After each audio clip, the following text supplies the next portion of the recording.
와인을 구매할 수 있는 곳 중 아울렛 개념의 샵도 있습니다. 오늘은 와인 아울렛 라빈에서 13일부터 15일까지 있는 장터 와인 리스트 일부 중 레드 와인의 추천 와인 영상입니다.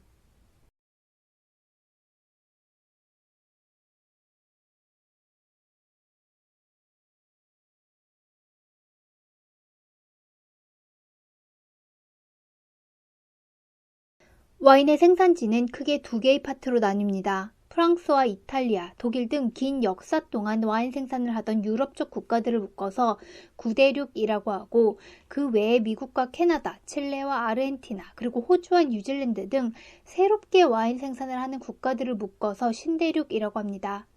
와인에 대해 관심이 생기셨을 때 나는 전문가가 추천해준 가성비 좋은 와인을 마시겠다라는 생각이시라면 아무래도 신대륙 쪽 와인을 선택하시게 될 것이라고 생각됩니다. 하지만 나는 내가 직접 와인을 고르겠다라는 생각이시라면 구대륙 와인으로 시작하는 것이 좋습니다. 왜냐면 일반적으로 신대륙의 와인 기준이 구대륙이기 때문에 구대륙 와인을 먼저 이해하셔야 신대륙 와인을 고르실 수 있기 때문입니다. 추천 와인 설명은 구대륙부터 시작하겠습니다. 자이에질 오뚜코뚜드니 루즈는 이마트 하반기 와인 장터에서도 추천드렸었는데요. 라빈 장터 가격이 더 저렴합니다. 취향에 맞으셨다면 라빈에서 몇 병 쟁이셔도 될 가격입니다. 레이블에서 가장 크게 표기되어 있는 글씨인 부르고뉴 오뚜코뚜드니는 원산지를 의미합니다. 그리고 그 아래에 아펠레스용 부르고뉴 오뚜코뚜드니 프로테제라고 적혀져 있는 것은 품질 인증 체계입니다. 프랑스의 제품 품질 인증 체계 중 가장 많이 접해보셨을 AOC라는 문구는 아펠레스용 도리진 꽁트롤레의 줄임말로 유럽연합에서 제품 품질 인증 체계의 기준을 만들면서 아펠레스용 도리진 프로테제로 변경되었고 줄여서 AOP라고 합니다.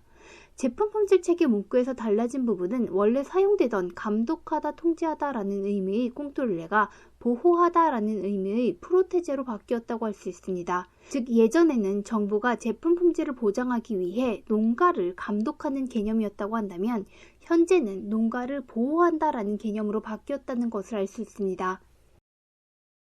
레이블에서 제품 품질 인증 체계 부분을 보시면 아펠레스용과 프로테제 사이의 오리진 자리에 부르고뉴 오뚜코뚜드니라고 표기되어 있습니다. 이것은 오리진이 프랑스어로 원산지라는 의미를 갖고 이 와인의 원산지가 부르고뉴 오뚜코뚜드니이기 때문입니다. 단 여기서 얘기하는 원산지란 단순히 지리적 위치의 원산지에서 생산되었다라는 의미가 아니라 해당 원산지 AOC의 법률에 맞춰 생산된 와인이라는 의미가 됩니다.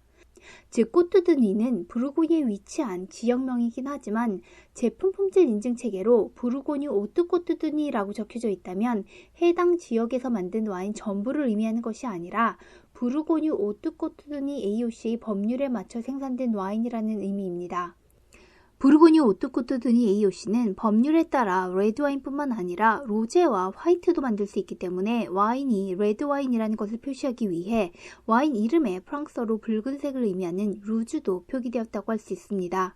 그리고 부르고뉴 오뚜코뚜드니 AOC의 레드와인은 반드시 피노누아로 생산되어야 합니다. 부르고뉴 AOC는 다시 4단계의 등급으로 나뉘게 됩니다. 가장 아래에 리저널, 그 위에 빌라지, 그 위에 프리미에 크리, 그리고 가장 상위의 그랑크리가 그것입니다. 부르고뉴 오뚜코뚜드니는 그 중에 가장 아래 등급에 해당되는 리저널에 해당됩니다. 알아두셔야 할 점은 리저널 등급에 무조건 부르고뉴를 붙여야 하는 것은 아니지만 원산지의 이름에 부르고뉴가 들어가면 즉 와인 레이블에서 큰 글씨로 부르고뉴가 포함되어 표기되어 있다면 무조건 리저널 등급이라고 할 수 있습니다. 레이블 하단에 적혀져 있는 미장 부테유 에라 프로프리에테를 직역하면 포도원에서 병입으로 레이블에 이 문구가 적혀져 있다면 포도 재배부터 와인으로 만들어 병입까지 해당 포도원에서 했다라는 의미가 됩니다. 와인을 생산할 때 포도를 재배하는 농부와 재배된 포도로 와인을 생산하는 생산자가 다른 경우도 있는데요. 이렇게 농부와 생산자가 하나라는 것은 포도 재배에서부터 관리되어 와인을 생산했다라는 의미가 됩니다. 일반적으로 농부와 와인 생산자가 각각 다른 와인보다는 이렇게 하나인 와인이 더 품질이 좋다라고 평가받습니다. 앙리 자이에씨는 부르고뉴 와인 양조의 전설로 알려져 있는데요. 이 와인을 생산한 자이에질은 그의 가문의 일원으로 꼬뚜드니에 위치한 에세조와 뉘생조르즈의 와인 생산자로 명성이 높습니다. 그는 자식 없이 돌아가셨기 때문에 그가 소유하고 있던 포도원을 스위스의 가족경영 제약회사인 라로슈의 부사장 호프만에게 팔면서 현재는 이름이 호프만 자이에로 변경되었습니다. 프랑스의 동남쪽에 위치한 이탈리아에서는 전 지역에 거쳐 포도가 재배됩니다. 라빈 장터 와인 중 이탈리아 북쪽에 위치한 지역의 세 종의 와인을 추천드렸습니다. 우선 북서부에 위치한 피에몬테 지역의 바를로는 5개의 마을로 이루어져 있고 토양의 종류에 따라 크게 2가지 스타일의 와인으로 나뉩니다. 제가 2종의 바를로 와인을 추천드렸었는데요. 각각 다른 토양에서 생산되었습니다. 바를로 남동쪽에서는 단단한 탄닌, 좋은 바디감과 구조감, 그리고 숙성 잠재력이 좋은 와인이 생산됩니다. 추천 와인 중 부시아가 바로 이곳에서 만들어집니다. 와인서처에서 확인한 전문가들 평가에 의하면 2020년에서 2030년을 시음적기로 보고 있습니다. 그리고 바를로 북서쪽에서는 부드러운 텍스처, 신선한 과실풍미, 그리고 생산된 직후에 맛있게 마실 수 있는 와인이 생산됩니다. 추천 와인 중 마르체나스코가 바로 이곳에서 만들어집니다. 생산자가 제공한 정보에 따르면 2021년부터 2027년까지를 시음적기로 보고 있습니다. 실질적으로 두 와인의 시음적기는 큰 차이는 없다라고 할 수 있는데요. 이것은 바를로 와인이 단순히 토양의 영향만 받는다라고는 할 수 없다라는 의미가 됩니다. 실제로 바를로의 생산자들과 만나서 얘기하면 토양뿐만 아니라 구체적인 각각의 포도밭의 때루아가 더 중요하다라는 얘기를 들을 수 있습니다. 뿐만 아니라 생산자의 기술력도 와인에 영향을 미치고 그리고 생산자의 철학에 따라 그가 원하는 와인 스타일로 생산되기도 합니다. 와린이 분들께서 스위트한 레드와인을 찾으실 때 제가 가끔 아마루네 와인을 추천드립니다. 하지만 정확히 말씀드리자면 이 와인은 드라이 와인입니다. 아마루네는 이탈리아 북동부에 위치한 베네토의 발폴리첼라 지역에서 만들어지는 와인입니다. 발폴리첼라에서 생산되는 와인은 4종의 아펠레스용, 즉 4종의 제품 품질 인증 체계가 존재합니다. 그 중에 파시토라고 하는 포도를 수확 후 그리고 압착하기 전 포도를 말리는 과정을 거치는 특수한 방법으로 만들어야 하는 와인들이 있습니다. 건조한 과일을 드셔보신 경험이 있으실 텐데요. 이렇게 과일을 건조하게 되면 당도가 올라가게 됩니다. 이런 과정을 거친 포도는 드라이한 스타일의 와인으로 만들어지면 아마로네, 그리고 스위트한 스타일의 와인으로 만들어지면 레치오토라고 합니다. 아마로네 와인을 테이스팅 해보시면 이론적으로는 드라이 와인이지만 포도를 말려서 만들었기 때문에 약간 스위트하게 느끼실 수 있습니다. 그리고 토마시 아마로네 델라 발폴리첼라의 경우 생산자가 정확한 기술 정보를 제공하지 않고 있어서 확신할 수는 없지만 제가 테이스팅 했을 때 일반적인 드라이 와인에 비해 약간의 당도도 느껴집니다. 레이블의 원산지 명칭을 보시면 클래시코라는 단어를 찾으실 수 있는데요. 이탈리아어로 전통적인이라는 의미를 갖고 이것은 역사적으로 원래 이런 스타일의 와인이 생산되던 지역을 의미합니다. 애호가분들께서는 이탈리아 레이블에서 클래시코라는 단어에 대해 클래시코가 표기되어 있지 않은 와인보다 품질이 좋다라고 알고 계실 것이라고 생각합니다.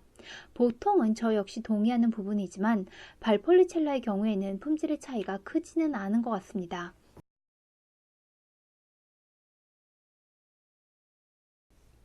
일반 분들께도 익숙한 이름 중 하나인 몬테살파는 보통 2만원대에 구매하실 수 있는 와인인데 라빈 장터 가격이 정말 좋습니다.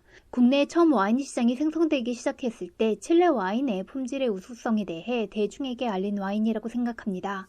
9대륙 와인들은 제품 품질 인증 체계의 원산지명에 법적으로 어떤 품종이 사용되었는지 내포되어 있습니다. 예를 들어 바를로라고 하면 네비올로 품종을 사용해야 하고 발폴리첼라는 코르비나, 코르비노네, 론디넬라 그리고 몰리나라 등을 블렌딩해서 생산되어야 합니다. 그래서 보통은 레이블에 따로 품종을 표시하지는 않습니다. 하지만 신대륙의 와인들에는 레이블에 품종을 표시합니다. 이 와인의 레이블에는 까베르네 소비뇽이라고 표기되어 있지만 이것은 100% 까베르네 소비뇽으로 만든 와인이라는 의미는 아닙니다. 칠레법에 의하면 75%의 품종이 사용되면 단일 품종으로 레이블에 표기될 수 있고 이 와인 역시 까베르네 소비뇽 90%에 메를로 10%를 블렌딩해서 생산되었습니다. 즉 프랑스 보르도 블렌딩이 적용된 와인이라고 할 수 있습니다. 레이블 하단 쪽의 원산지가 콜처거밸리라고 표시되어 있습니다. 9대륙의 원산지명은 지리적인 생산지역뿐만 아니라 와인 스타일의 의미를 내포하고 있다면 신대륙의 원산지명은 그야말로 지리적인 생산지역을 의미합니다. 콜차과 밸리는 다소 따뜻한 지역으로 칠레의 대표 품종인 까르미네르, 그리고 이 와인에 사용된 까베르네 소비뇽, 그리고 시라 품종 등 적포도 재배가 좋은 지역입니다. 현명한 와인 생활 와인TV가 함께하겠습니다.